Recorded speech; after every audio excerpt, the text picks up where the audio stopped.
parole est à vous du coup. Merci. Donc, je vais vous présenter maintenant les enjeux de la promotion du langage à l'école et à l'école maternelle notamment. Donc, on voit que dans les programmes scolaires, il y a une large place qui est faite au langage à l'école, que c'est une condition essentielle de la réussite de tous et de toutes. Donc, nous le verrons au fil de cette présentation avec une focale particulière sur l'école maternelle. Donc, le mot langage désigne un ensemble d'activités mises en œuvre par un individu lorsqu'il parle, écoute, réfléchit, essaie de comprendre et progressivement lit et écrit. L'école permet à tous les enfants de mettre en œuvre ces activités en mobilisant simultanément deux composantes du langage. Donc, la première, il s'agit du langage oral qui est utilisé vraiment dans les interactions, en production, en réception.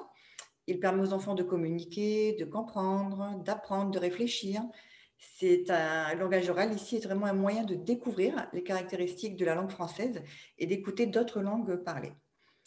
Ensuite, le langage écrit qui permet aux enfants progressivement depuis la maternelle et qui les habitue à une forme de communication dont ils découvrent les spécificités et le rôle pour garder trace, pour réfléchir, pour mémoriser, pour s'adresser à un destinataire absent, etc. Donc, il est vraiment important à l'école de distinguer oral et écrit, chacun ayant ses propres règles de fonctionnement. L'oral, par exemple, ne peut être un simple calque de ce qui est attendu à l'écrit. Donc, la réforme récente du baccalauréat témoigne de la place et de l'importance faite au langage oral, avec, par exemple, l'institutionnalisation du grand oral, qui permet à la fois au candidat de montrer sa capacité à prendre la parole en public de façon claire et convaincante, et lui permettre aussi d'utiliser les connaissances disciplinaires liées à son exposé. Donc, la maîtrise du langage, c'est vraiment une des clés, on l'a vu, pour s'insérer dans la société, être autonome et responsable. Au niveau de la santé, ce que l'on appelle précédemment développé par Alain Douillet la littératie en santé, c'est la capacité donc d'un individu à trouver de l'information sur sa santé, à la comprendre et à l'utiliser dans le but d'améliorer sa santé. Donc, il s'agit vraiment d'un déterminant fondamental dans la santé des personnes. Le langage occupe une place centrale dans la construction de cette littératie et des compétences qui la favorisent. Pour que les personnes puissent prendre en charge leur santé individuellement et collectivement, il est certes nécessaire que des connaissances soient acquises, mais pas seulement. Il faut également être en capacité de choisir, d'avoir un esprit critique, de communiquer, de mettre à distance la pression des stéréotypes, etc. Et c'est bien là le rôle de l'école que de mettre en œuvre ces activités visant par exemple à exprimer un besoin, à écouter un avis, à se faire confiance, à connaître son corps, à accéder aux ressources sanitaires et sociales. Il s'agit vraiment de permettre aux élèves de s'approprier les moyens de se construire comme personne libre et comme citoyen responsable. Donc, je vous propose à présent de mettre la focale sur l'école maternelle et sur les enjeux langagiers. Donc, prévenir les difficultés de langage est une des raisons de la scolarité dès l'âge de 2 ans. L'école maternelle est une école qui offre aux enfants un cadre qui stimule leur curiosité et répond à leurs besoins. Elle permet des occasions d'expériences sensorielles, motrices, relationnelles, cognitives, en toute sécurité. Donc, l'enseignant doit vraiment être attentif au progrès des enfants. Il observe leur production, à l'oral comme à l'écrit, en s'appuyant sur différents indicateurs. Il met en valeur ces progrès par le biais de l'évaluation positive. Donc, les programmes de l'école maternelle de 2015 décrivent cette évaluation comme un dispositif qui s'attache à mettre en valeur, au-delà du résultat obtenu, le cheminement de l'enfant et les progrès qu'il fait par rapport à lui-même. À l'école maternelle, le langage se construit au travers de 5 domaines d'activité, d'apprentissage. Donc, le premier qui est le mobiliser le langage dans toutes ses dimensions. Ensuite, tout ce qui relève du domaine de l'activité physique, des activités artistiques, de la compréhension des premiers outils pour structurer sa pensée et de tout ce qui relève d'explorer le monde. Donc, le langage, on peut le voir peut-être soit un objet d'apprentissage, donc lors d'une séance d'apprentissage où l'on va apprendre à parler, à communiquer, à s'exprimer. Nous parlons alors de moments structurés. Le langage sera vraiment le cœur et la finalité de ce temps d'enseignement. Le langage peut être également un outil d'apprentissage. On parle alors d'approche intégrée lors de moments où les enfants expérimentent le langage qui n'est pas l'objet sur lequel on travaille spécifiquement. Il va permettre, par exemple, l'enseignement de connaissances mathématiques ou artistiques.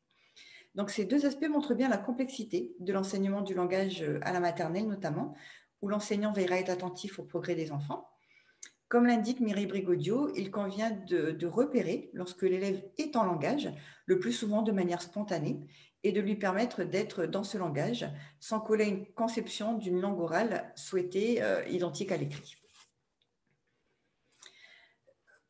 Donc, comme souligné précédemment, le langage est vraiment au cœur des inégalités. Les enfants arrivent à l'école avec un bagage langagier plus ou moins conséquent, développé au sein de leur famille et en lien avec leur appartenance culturelle. Donc, l'école a pour mission de réduire les différences entre les enfants au niveau des compétences langagières et de permettre à chacun de disposer d'un capital langagier à l'oral et à l'écrit pour s'insérer ensuite professionnellement et socialement dans la communauté. Donc, maîtriser le langage permet de communiquer, de tisser des liens entre individus et d'éviter l'isolement social qui, on le sait, nuit à un bon état de santé. Et ça a été aussi soulevé lors du micro-trottoir que vous avez réalisé. À l'école, le lien entre l'oral et l'écrit est fort. Les compétences acquises en langage oral permettent de mieux maîtriser l'écrit, même si, bien entendu, ce n'est pas là la finalité de l'enseignement de l'oral. Un enfant qui possède à l'oral un bagage lexical important aura moins de difficultés à comprendre un texte lu, par exemple. À l'inverse, la maîtrise progressive de l'écrit permettra un oral plus formel et mieux structuré qu'il pourra ensuite réinvestir dans un contexte social professionnel. Si nous faisons le lien avec le socle commun de connaissances, de compétences et de culture, l'enseignant veille vraiment à articuler l'écrit et l'oral dans des situations effectives de classe et vraiment vigilant à ce que l'écrit ne domine pas l'oral. En effet, c'est vrai que notre système scolaire a tendance à privilégier l'écrit en lui accordant davantage de valeur que l'oral, ce qui peut être dommageable pour des élèves qui peuvent par exemple être très à l'aise à l'oral, moins à l'écrit et se sentir du coup peu valorisés dans leurs compétences. Pour l'enseignant, enseigner l'oral, ce n'est pas quelque chose qui est aisé. Tout d'abord parce que la pratique de l'oral est transversale et à toutes les disciplines. Il est donc difficile d'isoler des objets d'enseignement à travailler, d'autant plus que les ressources pédagogiques qui concernent l'enseignement du langage oral sont moins fréquentes que pour dans d'autres domaines d'enseignement. Par ailleurs, les activités orales sont coûteuses en temps et en énergie. Elles nécessitent une planification qui est complexe et il est difficile d'anticiper réellement l'objectif qui sera atteint en fin de séance d'apprentissage. Donc, l'oral est vraiment complexe à observer, à analyser. Il ne laisse pas de traces écrites et nécessite pour une réelle évaluation des enregistrements techniques exigeants. Enfin, on peut le voir que l'oral implique l'ensemble de la personne, d'où le sentiment d'insécurité pour les élèves notamment. Une bonne estime de soi est nécessaire pour prendre la parole devant le groupe classe et expose bien davantage que l'écrit. Enfin, l'oral est profondément marqué, on a pu le voir précédemment également, par des pratiques sociales de référence. Donc, je propose maintenant de vous présenter un dispositif que l'on développe actuellement en Nouvelle-Calédonie en lien donc, avec l'éducation à la santé. Donc, c'est le dispositif RIBI qui signifie réussir, être bien, être ensemble et qui a pour objectif de proposer aux enseignantes et enseignants de maternelle un outil pédagogique qui est contextualisé en éducation à la santé. Donc, cet outil a une visée pluridisciplinaire et concerne l'ensemble des domaines d'apprentissage. Et il s'appuie sur les pratiques pédagogiques spécifiques de la maternelle, notamment sur l'organisation de l'espace classe, les activités ritualisées, les supports et les démarches d'apprentissage. Donc, pour cela, nous construisons actuellement avec un panel d'enseignants du territoire des séquences autour de différentes thématiques de santé qui répondent au contexte sanitaire de la Nouvelle-Calédonie. Par exemple, avec les élèves, nous abordons le sommeil, l'hygiène corporelle et alimentaire, mais également le vivre ensemble, la gestion des émotions, la préservation de l'environnement, les maladies vectorielles, les risques domestiques. Donc, l'objectif, c'est d'aborder la santé à travers 3 entrées à partir des déterminants de santé, donc la relation à soi, la relation aux autres et la relation à l'environnement. Donc, ces entrées favorisent le développement de compétences en santé. Donc, nous en avons listé 9. Donc, la première qui est la connaissance de soi. Donc, apprendre à se connaître, à identifier ses qualités, ses limites, développer son autonomie, donc prendre du recul, gérer ses émotions, son stress, développer des habitudes de vie qui soient saines, notamment identifier le lien entre comportement et santé, développer la capacité à faire des choix, donc qu'ils soient libres et responsables, développer également la capacité à communiquer pour bâtir des relations respectueuses, développer le sentiment d'appartenance, donc apprendre à connaître, comprendre, prendre place au sein de la communauté dans son environnement, Au niveau des ressources, donc la capacité à connaître et à solliciter à bon escient les personnes et les structures de soutien en matière de santé. Développer son esprit critique, vraiment mettre à distance les pressions sociales, etc., pour ensuite ne pas rentrer dans les addictions. Et enfin, la capacité à connaître son environnement physique avec tout ce qui concerne l'enracinement, vraiment pour identifier le rôle de chacun dans la création d'environnements favorables à sa santé.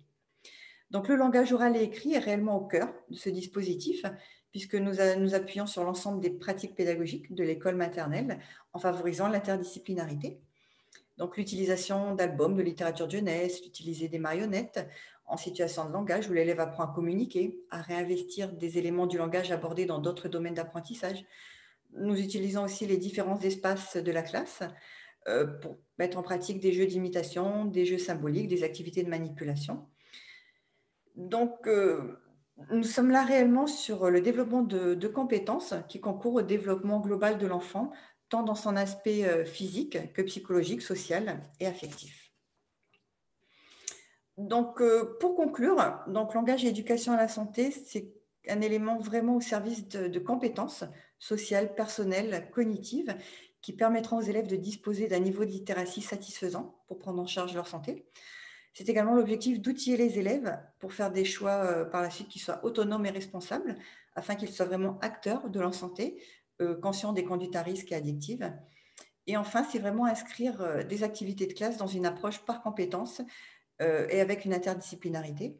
Donc l'enseignement du langage, qu'il soit oral et écrit, au service de l'éducation à la santé, c'est vraiment ce point commun. Ils concourent vraiment tous deux à l'ensemble des disciplines scolaires et l'un est au service de l'autre et inversement. Donc, il est vraiment ici question de compétences langagières nécessaires pour répondre aux exigences sociales et sanitaires et pouvoir agir sur sa santé. Je vous remercie. Merci beaucoup pour votre intervention, madame.